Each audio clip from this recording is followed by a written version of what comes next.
Straight to the point. Okay, atong balikan mahiga na to mga hatagag pagtagad ng mga issues. Sa ako nag-iingon makigalaan mo na nga pasalamat ko dako sa ato mga listeners nga kanunay gyud naminaw nato. And of course mahigala nalipay ta ka do na gyud naghimo og nagkumpos og kanta para nato no sa atong Straight to the Point mga kaigalaan sila si Jade Paghubasan o si Jamaica Marie Paghubasan no sa Cebu Best Weddings and Events Planner. Kining maong kanta mahigala nga gihimo siya ra gyud naghimo ani iyang gidescribe unsa ang atong programa, gidescribe niya unsa ang atong personalidad, unsa atong pamaagi sa pagkomentaryo.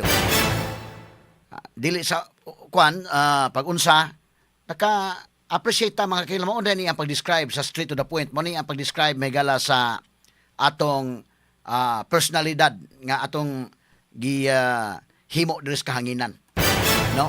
Straight to the point, why liko-liko kasamangki, Di ta mag-atik-atik, ngano mag-atik-atik banta nga yata ni sultis kahanginan may mga bugo na mga tao, mga bright ning ato mga listeners. Mga bright ning katawhan, katawhang Pilipinon. So karon, nahibaw sila nga kining atong analysis kahanginan, kapila man ta maka-analyze megalas o pila man mahigala atong mga forecast nga maoy mga nanghitabo kay. More or less, no? More or less. Now, kini mga kagalaan nga naman tungod kay ato nang natanaw mga sugid paminaw og atong pag-analisar sa klaro-klaro gyud no nga wala bay atik-atik. So karon nagka-bikil mahigala kay tungod lagi kisay minority, kisay majority, kisay legitimate, kisay illegitimate nga grupo sa Gatchalian Black o Cayetano Black. Kita ni hatag gyud tag klaro nga baruganan nga parehas la dunay legal basis. But magsbugat ang basis ni Alan Peter Cayetano.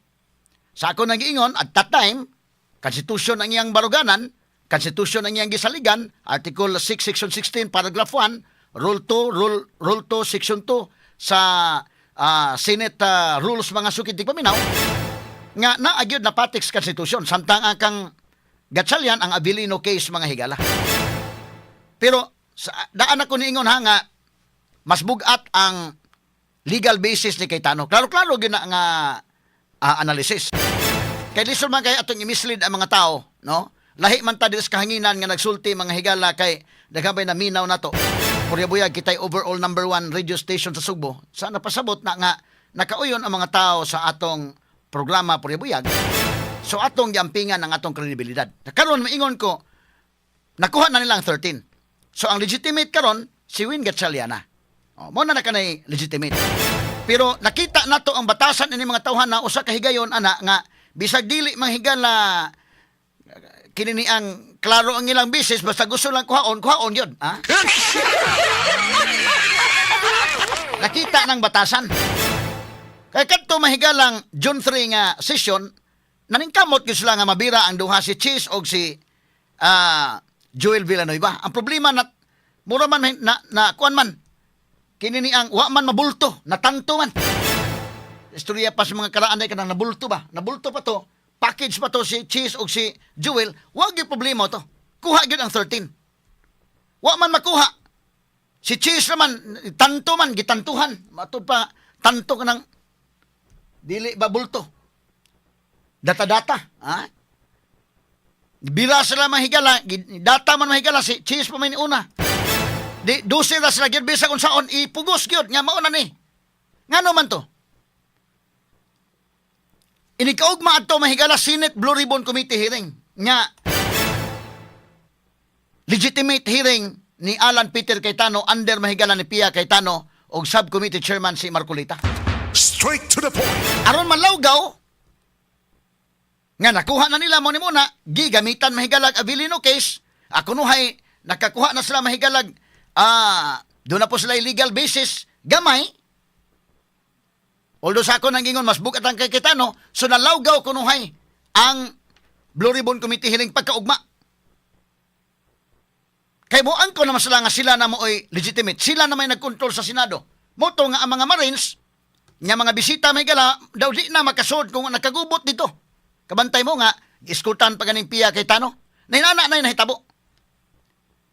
So, ang ato mga higala, investigation to sa flood control pagkaugma. Nahimo naman sa ilang kaugalingon kay sila naman ni angkon nga mao na. Na kita wa tay dili to himuong libog ang publiko ba. Karon no, 30 na sila kabok. Oh, na sa kang Win Gatchalian na. Mo na nay klaro. So ilang Alan Peter Cayetano ato sila mahigalang advisean, balik na mo dito sa Senado, sports lang. Nakuha naman nila ang 13. Pero karon nakuha naman nila ang 13. Ang pangutana unsa may direksyon ron sa flood control investigation.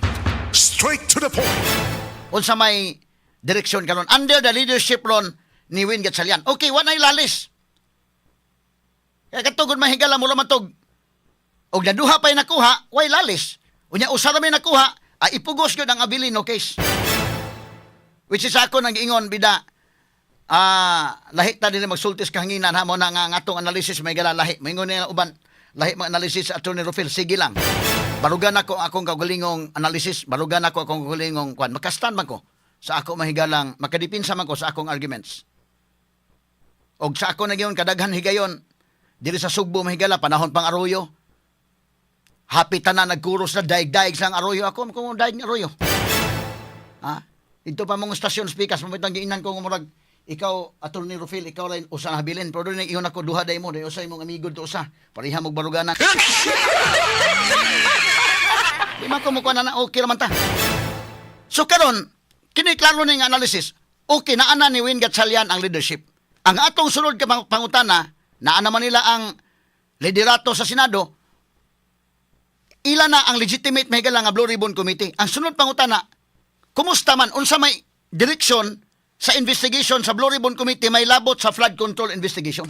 Straight to the point. Unsa may direksyon? Mo ni pangutana because sa diha mga higala nag kandak sila og Blue Ribbon investigation si matibag man mao ilang resource person. Kisa may ilang imbestigahan flood control maka maimbestigahan. So ang ilang giimbitar ang NBI nga si Matibag, Melvin Matibag aron mahigala ang tuyo lang Matibag at tagsa-tagsaon ang mga Marines sa pagdaot sa ilang credibility. Mao ba na direksyon di ay sa flood control investigation? Why problema kung inyo nang daoton credibility? Pero doon na po untay lain nga kanabang resource person unday ken nga at least nga ang direksyon ba nga ang flood control gyud mo imbestigahon. Karon naa na nila ang legitimate nga liderato sa Senate. Unsa may natabo wa pa may announcement lagi. Si Erwin Tulfo, ang vice chairman sa Lacson, o si Kiko Pangilinan, wa pa may announcement kung kanus ang sunod nga Blue Ribbon hearing indikin, wala pa. Wala pa announcement kung kinsay imbitaron. Kumusta man sila si Amina Pangandaman? Sila si Taygib Ulaybar? Sila si Jojo Cadiz? Sila si Adrian Bersamin? Kumusta man sila? Niining Blue Ribbon Committee, legitimate na, chaired by Erwin Tulfo. Kumusta man ka sila? Straight to the point. O manundog si Erwin Tulfo ni Lacson nga wa na mahigala padung ang ebidensya sa Malacanang wa na ni Likoy. Unsa man na? Kay nga to magod mga kaigalaan, seryoso ning ato ang mga naminaw nako karon nga mga listeners nato sa DYHP RMN Sibog IFM. Sa mga followers nato sa YouTube o sa followers nato sa Facebook. Klaro-klaro lang ni. Okay, imbestigahan ninyo si Sara Duterte. Imbestigahan. Pero di po maayong kalimta na to ang flood control. Dili ba mahimo nga mahimong simultaneously mahimo ni nga trabaho? Kay mas dako man ang anomalya sa flood control. Trillions may nausik. Mao ni ang pinakadako nga kinawatay sa nasod mga higala. Ha? So unsa man ni ron? Unsa may direksyon nga wa pa man mo isog statements Tulfo nga kanus ang sunod nga hearing sa Blue Ribbon Committee? Kinsa ang imbitaron? Aron nga maklaro na to nga dunay klarong direksyon ang Senate Blue Ribbon Committee. Straight to the point. Kay dili mahimo mahigalang kalimtan lang tani ang mga naminaw na to ron mahigala labi na mga Sugbuanon nga kita mo inaigo sa Bagyong Tino. Kadtong mga lugar nga grabeng nabahaan. Dunay flood control projects mahigalang gibubo dito. Unya walay nahimo. Kining mga lugar. Kani prangka-prangka pag-istorya ba? Wa nay lalis, okay. Akong inon ang tanan, wa nay angay lalisan. Of course, ang kang Win Gatchalian na karon. Maoy legitimate nga grupo nga magdumala sa Senado ron. ang Blue Ribbon Committee under Erwin Tulfo mo na kana ang legitimate Blue Ribbon Committee. But next question, unsa may sunod nga mahitabo, murag namingaw man. Tanaw mo, og ikaw taga Sugbo mahigala di siguro sad. Prangka-prangka ba pag-istorya, kita taga Sugbo mahigala kamo dunay mga palinter di Sugbo og kadto mga lugar nga naigo sa Bagyong Tino, nga daghay na nga matay. Di po siguro maayo nga ato lang kalimtan tong maong mga panghitabo. Kanyo, ako ipakita pagbalik niyo para ma-reminded mo niya tong Bagyong Tino. Pila kabuk patay. Kinyo, dito skutkut. Liluan mo na yun, lahi mag-opinion sa Torero Phil Banyok because malahi man ta, lahi man ko sa uban. Ako ni adto man ko ining nay namatay. Nang hatag midtog hinabang, nitaak man ta sa field. Kita man ta sa aktual nga hitabo mo ng lahi ang akong gibati sa uban. Og dunay mga listeners nato mahigala nga pareha may gibati kay nakakita sa aktual pod, di natural nagkapareha ta og opinion. Kano, unsa man ni naglaray ang patay didto man ko ani. Katuntos talamban, naglaray ang patay. Didto man ta.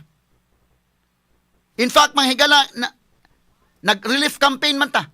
Panahon mahigala sa katalagman sa Linog ug panahon mahigala sa Bagyo. Mo na nga lahi tag opinion.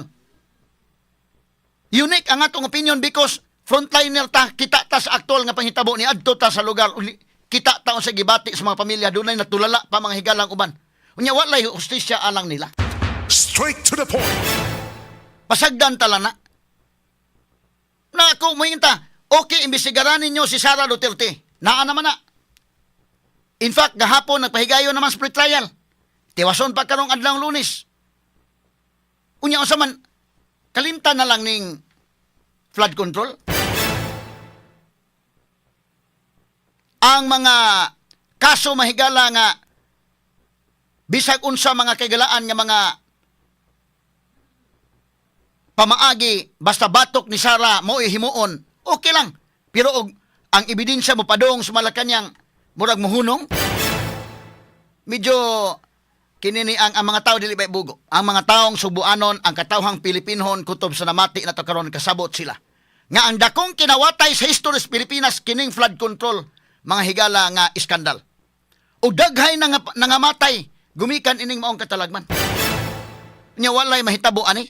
Ngano man lagi wa man lagi kuan. Wa may announcement pa mo na kung ingon day. Okay, kamo na legitimate.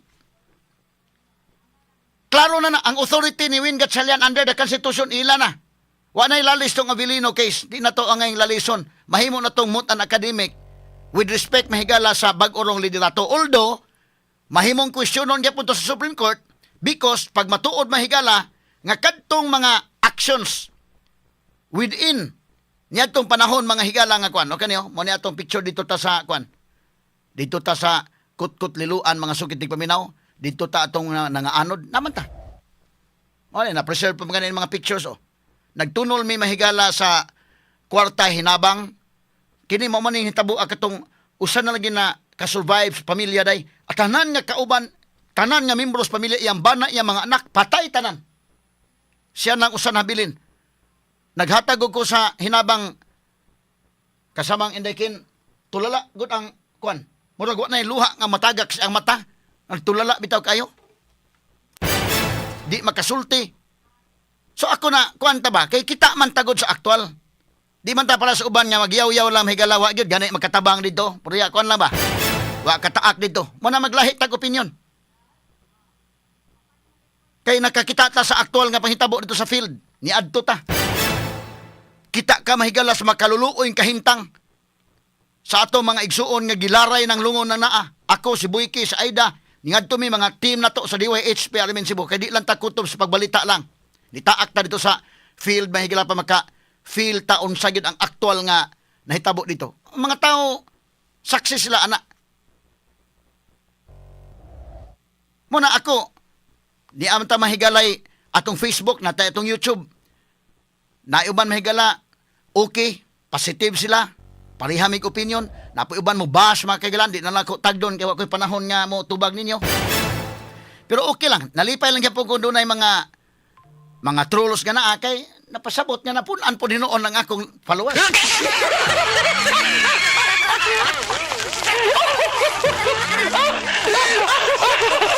Ato lang agi kato katawa mga kaigalaan.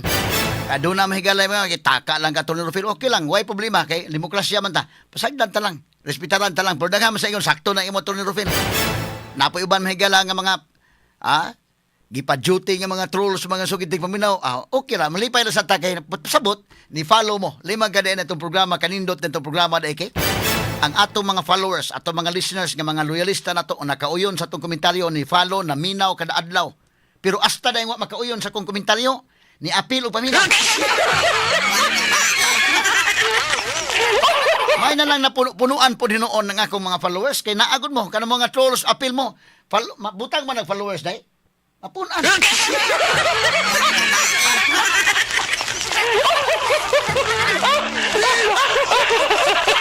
Yago talaga to katawa mahigala. Muna kung sunod niya pangutana. Karon nga naa na, wala na ilalis. Si Win Gatchalian na mo'y president. Si Erwin Tulfo na mo'y pinaka-powerful committee, naghandle sa pinaka-powerful nga committee diya sa Senate, nga mo ka ng Senate Blue Ribbon. Siya na, wala na ilalis ana. Di na pala sa una nga, malibog mo, kinsay committee ba, ang kang Pia Cayetano ba or kang Erwin Tulfo ba? Pero ako mong gisultian, mas bugat ang legal basis ni Cayetano, ni Pia Cayetano, ni Marcolita nga sila may naghandle sa Blue Ribbon Committee at that time. Karon wa na. Ilan na tanan. Kani klaro-klaro ni atong istoryas kahanginan ha. Kani man kayo mga higala lisod ba kayo nga atong tabon-tabunan na balaod kini atong analysis klaro gini. Kay do na gyud mga tao nga labi namang estudyante padong take bar exam. Ang man og atong lawgawon sa kahanginan man ang lahi ning atong komentaryo. Dili ta mo mislead sa mga tao. Madaot sila anang kay simple arithmetic anang kalakiha. Ang simple arithmetic, ilang lisod-lisodon yun ron nga magtuman na yun na lang gusto. Karon na, balik ta, simple arithmetic. Back up by the Constitution. Ilan na. Pero mo na itong pangutan na lagi. Unsa may sunod nga direksyon. Kay kalisod basad mga higala nga og kawat ginagmay madakpan, kawat dinagko way dakop, ha? Maka bati mo mahigalag headline sa tunig balita usan Pulaw Road, Jean Gallardo ng Idol Tweety, nangawat pandisal sikop. Pero nangawat malimanitang kwarta, ha? Nangawat minilyon gawas nun.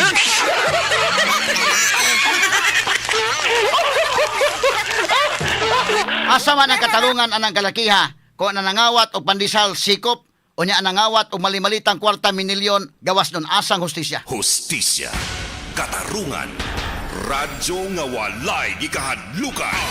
RMN. Attorney Rufil Banyok sa Straight to the Point.